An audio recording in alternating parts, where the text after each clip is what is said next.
Iran और भारत के बीच कूटनीतिक और सुरक्षा संबंधों को लेकर एक अहम घटनाक्रम सामने आया है।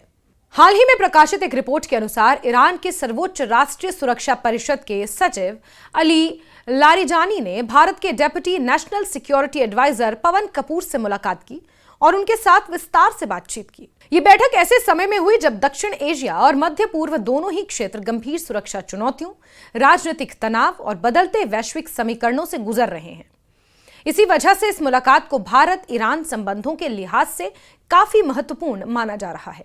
अली लारिजानी ईरान की राजनीति और सुरक्षा ढांचे में एक बेहद अहम नाम है। उन्हें 5 अगस्त 2025 को ईरान की सर्वोच्च राष्ट्रीय सुरक्षा परिषद का सचिव नियुक्त किया गया था।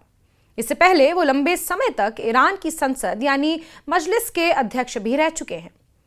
लारिजानी को ईरान के अनुभवी नेताओं में गिना जाता है और उन्हें कूटनीति, राष्ट्रीय सुरक्षा और अंतर्राष्ट्रीय मामलों का गहरा अनुभव है। जिस परिषद के वो सचिव हैं, वही परिषद ईरान की राष्ट्रीय सुरक्षा नीति, रणनीतिक फैसलों और विदेश नीति की दिशा तय करने में सबसे बड़ी भूमिका निभाती है। ऐसे में भारत के एक वरिष्ठ सुरक्षा अधिकारी से उनकी मुलाकात अपने आप में काफी मायने रखती है। इस बैठक में भारत की ओर से पवन कपूर शामिल हुए, जो भारत सरकार के राष्ट्रीय सुरक्षा सलाहकार कार्यालय में उप राष्ट्रीय सुरक्षा सलाहकार के पद पर कार्यरत हैं। पवन कपूर का काम भारत की सुरक्षा नीति, रणनीतिक योजना और अंतर्राष्ट्रीय सहयोग से जुड़े अहम मसलों को देखना है। वो भारत की विदेश और सुरक्षा नीति को लेकर कई अहम बैठकों और संवादों में शामिल रहते हैं।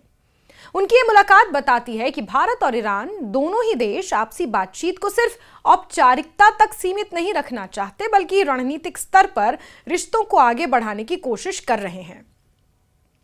बैठक के दौरान दोनों पक्षों ने भारत और ईरान के बीच सहयोग के कई अहम मुद्दों पर चर्चा की। इसमें द्विपक्षीय सुरक्षा, रणनीतिक साझेदारी, क्षेत्रीय हालात और वैश्विक चुनौतियों जैसे विषय शामिल रहे हैं। खासतौर पर मध्य पूर्व और दक्षिण एशिया में बदलते सुरक्षा हालात को लेकर दोनों देशों की चिंताओं और हितों पर विचार विमर्श किया गया। इस बातचीत से यह संकेत मिलता है कि भारत और ईरान आने वाले समय में आपसी समझ और सहयोग को और मजबूत करना चाहते हैं। भारत और ईरान के रिश्ते कोई नए नहीं हैं, बल्कि दोनों देशों के बीच सदियों पुराने सांस्कृतिक, व्यापारिक और ऐतिहासिक संबंध रहे हैं। आधुनिक दौर में भी भारत ने ईरान के साथ संतुलित और व्यवहारिक रिश्ते बनाए रखने की कोशिश की है। हालांकि ईरान पर अगले अंतर्राष्ट्रीय प्रतिबंधों और पश्चिमी देशों के दबाव के चलते इन रिश्तों में कई बार उतार चढ़ाव भी देखने को मिला है। इसके बावजूद भारत ने हमेशा ईरान को एक अहम क्षेत्रीय साझेदार के तौर पर देखा। इस बैठक से पहले भी भारत और ईरान के बीच उच्च स्तर पर बातचीत होती रही है। भारत के राष्ट्रीय सुरक्षा सलाहकार अजीत डोभाल और अली लारिजानी के बीच पहले भी संपर्क और बातचीत हो चुकी है। उन बैठकों में व्यापार, रक्षा सहयोग, आतंकवाद से निपटने, क्षेत्रीय सुरक्षा और कनेक्टिविटी जैसे मुद्दों पर चर्चा हुई थी। ईरान के चाबहार बंदरगाह को लेकर भारत की भूमिका हमेशा चर्चा में रही है। चाबहार बंदरगाह भारत के लिए रणनीतिक रूप से बेहद अहम है, क्योंकि इसके जरिए भारत अफगानिस्तान और मध्य एशिया तक सीधी पहुंच बना सकता है, वो भी पाकिस्तान को बाईपास करते हुए। चाबहार परियोजना को भारत ईरान सहयोग की एक बड़ी मिसाल माना जाता है। इस परियोजना के जरिए न सिर्फ व्यापार को बढ़ावा मिलता है, बल्कि क्षेत्रीय संपर्क और आर्थिक विकास को भी गति आगे आने वाले समय में मिलेगी। बैठक में इस तरह की परियोजनाओं को आगे बढ़ाने और आने वाली बाधाओं को दूर करने पर भी बातचीत हुई। इससे साफ है कि दोनों देश सिर्फ सुरक्षा तक सीमित नहीं रहना चाहते, बल्कि आर्थिक और रणनीतिक सहयोग को भी साथ साथ आगे बढ़ाना चाहते हैं।